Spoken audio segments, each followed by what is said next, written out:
노년은 흩어진 나를 모으는 시간. 감정 혼란은 통합의 신호다. 원형이 깨어나는 노년의 이유. 지금 느낌은 우연이 아니다. 노년에 접어들면 이런 말을 자주 듣는다. 사람은 다 똑같아. 나이 들면 다 비슷해져. 하지만 실제로 시니어들의 삶을 가까이 들여다보면 갈등의 이유는 대부분 여전히 서로 다르기 때문이다. 말이 통하지 않고 마음이 어긋나고 같은 상황을 전혀 다르게 받아들인다. 심리 유형은 바로 이 지점에서 시작된다. 왜 우리는 같은 말을 듣고도 전혀 다른 판단을 하는가? 왜 어떤 사람은 말이 빠르고 어떤 사람은 침묵이 길며 왜 어떤 사람은 사람 속에서 힘을 얻고 어떤 사람은 혼자 있을 때 비로소 숨이 쉬어지는가? 융은 이것을 성격의 문제가 아니라 타고난 심리 구조의 차이라고 보았다. 젊을 때 우리는 이 차이를 인정할 여유가 없었다. 가족을 책임져야 했고 조직에 맞춰야 했으며 이해받기보다 적응하는 것이 생존이었다. 그래서 많은 시니어들은 평생 자기 성향과 맞지 않는 방식으로 살아왔다. 말수가 적은 사람은 억지로 사교적이어야 했고 깊이 생각하는 사람은 느리다는 평가를 받았으며 감정이 풍부한 사람은 예민하다는 말로 눌려왔다. 노년에 들어서야 비로소 이런 질문이 떠오른다. 나는 원래 어떤 사람이었을까? 융은 인간의 심리를 먼저 에너지의 방향으로 나눈다. 밖으로 향하는 사람과 안으로 향하는 사람이다. 외향적인 사람은 사람, 사건, 환경 속에서 에너지를 얻는다. 말을 하며 정리하고 움직이며 생각한다. 혼자 있는 시간이 길어지면 오히려 지치기 쉽다. 반면 내향적인 사람은 자기 생각과 감정의 세계에서 에너지를 얻는다. 말하기 전에 생각하고 혼자 있는 시간에서 회복된다. 사람이 많은 자리는 쉽게 피로해진다. 문제는 이 차이가 평생 오해로 취급되어 왔다는 것이다. 외향적인 사람은 가볍다, 말이 많다는 평가를 받고 내향적인 사람은 답답하다, 사회성이 부족하다는 말을 들어왔다. 융은 분명히 말한다. 어느 쪽이 더 낫다는 기준은 없다고. 다만 다를 뿐이라고. 시니어 부부 사이의 갈등을 떠올려 보자. 한 사람은 대화를 통해 풀고 싶어 하고 다른 한 사람은 시간을 두고 생각한 뒤 말하고 싶어 한다. 이 차이를 이해하지 못하면 한쪽은 무관심하다고 느끼고 다른 쪽은 나를 몰아붙인다고 느낀다. 하지만 이것은 사랑의 부족이 아니라 심리 유형의 차이다. 융은 말한다. 사람은 나이가 들수록 자기에게 익숙한 심리 기능만 사용하려는 경향이 강해진다고. 그래서 노년의 갈등은 성격이 변해서가 아니라 고착되었기 때문에 생긴다. 심리 유형이 시니어에게 중요한 이유는 여기에 있다. 이제는 더 이상 자기 성향을 억누를 이유가 없기 때문이다. 또한 타인의 성향을 고쳐야 할 문제로 볼 필요도 없다. 노년은 처음으로 이렇게 말해도 되는 시기다. 나는 원래 이런 사람이었다. 일부의 핵심은 분명하다. 사람은 나이가 들어서 변하는 것이 아니라 원래의 성향이 더 또렷해질 뿐이다. 그리고 이 사실을 이해하는 순간 노년의 인간관계는 갈등이 아니라 해석의 문제로 바뀌기 시작한다. 사람들은 종종 말한다. 저 사람은 생각이 너무 많아. 왜 저렇게 감정적으로 받아들이지? 말은 많은데 핵심이 없어. 현실 감각이 떨어져. 융은 이런 판단을 성격의 결함으로 보지 않았다.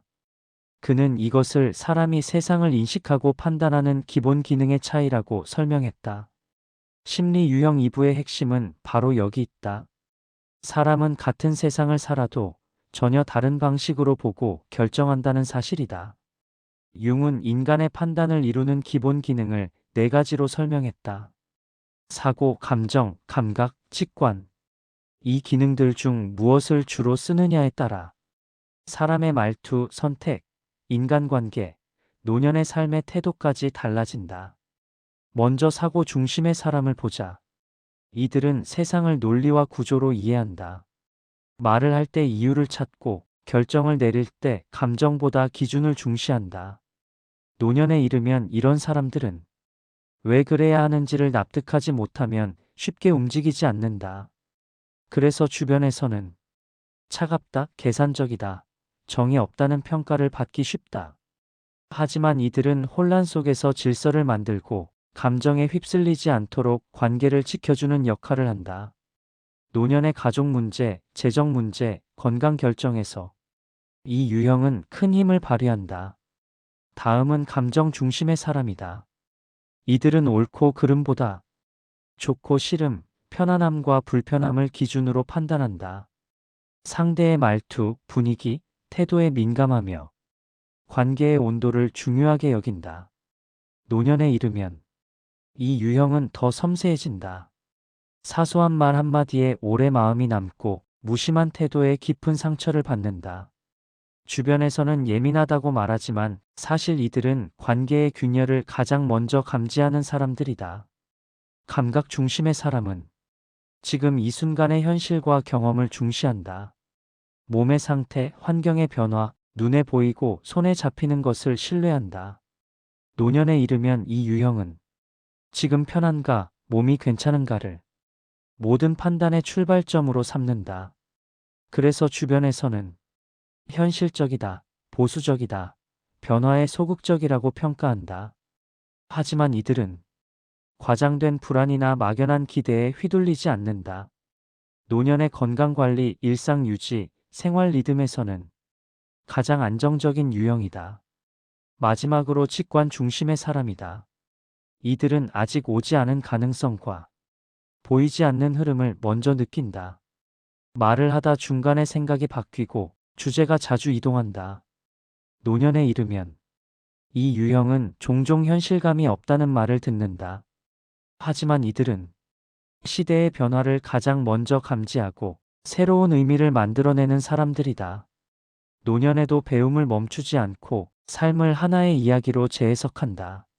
문제는 이 네 가지 기능이 모두 균형 있게 쓰이지 않는다는 데 있다. 사람마다 주기능이 있고 나머지는 상대적으로 덜 발달한다. 그래서 갈등이 생긴다. 시니어 부부, 가족, 친구 관계에서 반복되는 다툼은 대부분 이 차이에서 나온다. 논리로 말하는 사람과 감정으로 듣는 사람이 만나면 서로 왜 이렇게 이해를 못하지? 라고 느낀다. 융은 여기서 중요한 통찰을 준다. 상대는 틀린 것이 아니라 다른 기능으로 세상을 보고 있을 뿐이라는 점이다. 노년의 이 이해는 특히 중요하다. 왜냐하면 나이가 들수록 사람은 자기 주기능에 더 의존하기 때문이다. 그래서 서로를 바꾸려 하면 갈등은 더 깊어진다. 심리 유형 2부는 시니어에게 이렇게 말하는 듯하다.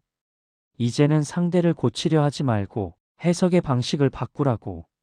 논리적인 사람에게는 감정 표현을 강요하지 말고 감정적인 사람에게는 차가운 기준을 들이대지 말며 현실적인 사람에게는 막연한 가능성을 재촉하지 말고 직관적인 사람에게는 지금만 보라고 다그치지 말라는 것이다. 이해는 설득보다 강하다. 그리고 이해는 노년의 관계를 지키는 가장 현실적인 기술이다. 노년에 접어들수록 사람들은 스스로에게 묻는다. 나는 잘 살아온 걸까? 이 질문의 답은 성취의 목록이 아니라 자기 자신을 어떻게 이해해왔는가에 달려있다. 융의 심리 유형 마지막 메시지는 분명하다. 사람은 늙어서 달라지는 것이 아니라 자기 유형대로 더 분명해진다는 것이다. 젊은 시절에는 환경이 우리를 대신 설명해 주었다. 직장, 역할, 책임, 가족. 그 틀 안에서 우리는 비교적 쉽게 판단받고 스스로를 규정했다. 하지만 노년이 되면 그 틀이 사라진다. 남는 것은 성향과 태도, 그리고 선택의 방식이다. 이때 후회의 방향은 유형마다 다르다. 사고 중심의 사람은 왜 그때 더 합리적으로 선택하지 못했을까를 떠올리고, 감정 중심의 사람은 왜 그 사람의 마음을 더 헤아리지 못했을까를 되짚는다.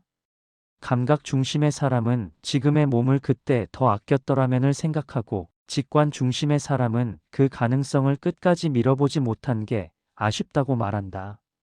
후회는 다르지만 공통점이 있다. 모두 자기 주기능을 더 성숙하게 쓰지 못한 아쉬움이라는 점이다. 융은 여기서 위로를 건넨다. 후회는 실패의 증거가 아니라 자기 유형을 이해하기 시작했다는 신호라고. 노년의 만족 역시 유형마다 다르게 찾아온다. 사고형은 복잡했던 문제를 정리해낸 기억에서, 감정형은 관계가 다시 따뜻해지는 순간에서, 감각형은 오늘 하루 몸이 편안했다는 사실에서, 직관형은 삶의 의미가 하나의 이야기로 이어지는 감각에서 만족을 느낀다. 중요한 것은 남들과 같은 방식으로 만족하려 하지 않는 것이다. 비교는 언제나 불필요한 결핍을 만든다. 심리 유형은 시니어에게 말한다. 자기 유형에 맞는 만족을 허락하라고. 노년의 인간관계도 이 이해 위에서 달라진다. 상대를 바꾸려는 욕심이 줄어들고, 말이 통하지 않는 이유를 성격 결함이 아니라 기능의 차이로 해석하게 된다. 그 순간 관계는 설득의 전쟁에서 해석의 대화로 바뀐다. 융이 강조한 마지막 지점은 통합이다. 평생 사용해온 주기능만으로는 노년의 삶을 온전히 감당하기 어렵다. 그래서 그는 말한다. 이제는 덜 쓰던 기능을 조심스럽게 초대할 때라고. 논리적인 사람에게는 감정의 언어를, 감정적인 사람에게는 기준의 언어를, 현실적인 사람에게는 가능성의 시선을, 직관적인 사람에게는 현재의 감각을. 이 통합이 이루어질수록 삶은 단단해진다. 노년은 변명을 내려놓는 시기다. 원래 나는 이런 사람이야 라는 말은 이제 핑계가 아니라 이해의 출발점이 된다. 자기 유형을 인정하는 순간 사람은 처음으로 자신에게 관대해진다. 심리 유형의 마무리는 조용하지만 강하다. 인생의 후반부는 성격을 고치는 시간이 아니라 자기 자신을 해석하는 시간이라는 것이다. 그 해석이 깊어질수록 후회는 줄고 관계는 부드러워지며 남은 시간은 더 또렷해진다. 노년의 지혜는 새로운 답을 얻는 데 있지 않다. 왜 나는 이렇게 살아왔는지 이해하는 데 있다. 그 이해가 바로 융이 말한 인간 성숙의 마지막 단계다. 칼 융